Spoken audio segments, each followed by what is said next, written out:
Guys, good morning guys. Dito to ngayon guys sa building F. So pang-apat na building to guys. Layout natin yung linya guys. Ito yung mga magigiting nating survey guys. Ayan. So dito tayo ngayon sa third floor ng building F. I-layout natin yung mga TNB guys at saka kitchen counter. So bago tayo mag-layout guys, i-check muna natin yung mga grid lines natin kung nasa tamang alignment ba, accurate ba yung grid line natin. So ayan yung IM natin guys. So ang gagamitin natin ngayon guys ay project guys. Punta tayo muna ng menu guys, point projection guys. So enter natin guys. So punta tayo sa define this line, enter natin. So set na natin yung first point guys. So lahat ng sukat papunta ron, yun yung backside natin guys. Yan. So lahat ng sukat natin papunta ron is positive length. Yung lahat ng sukat na papunta rito guys is positive offset. So hindi ito negative offset. Pag paatas naman papunta rito guys is positive length. So ngayon guys, set na natin yung first point natin. Sige Kim.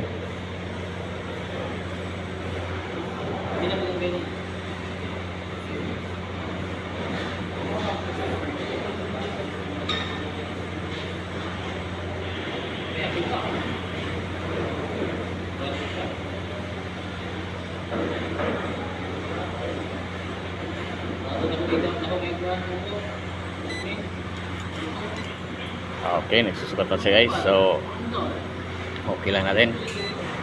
So second point na tayo. Down Kim. Second point doon.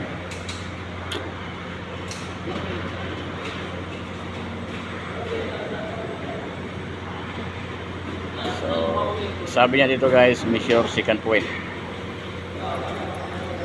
So measure natin yung second point guys.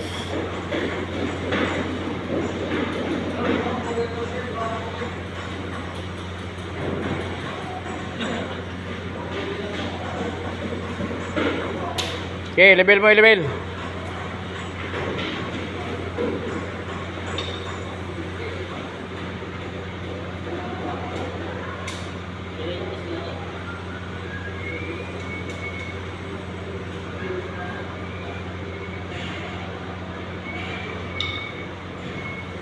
Measure.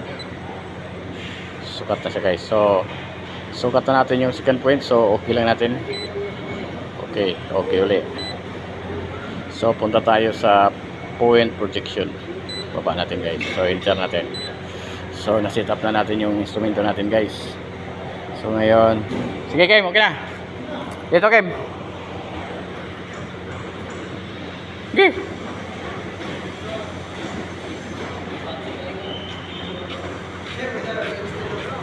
So na-set up natin guys. 0-0 na yan. Dyan. Sige.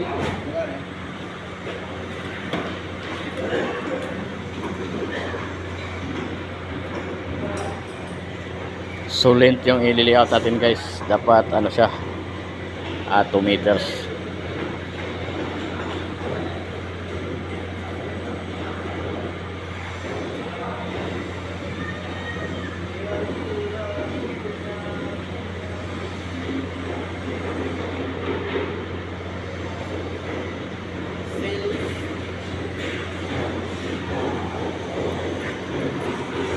So measure natin guys.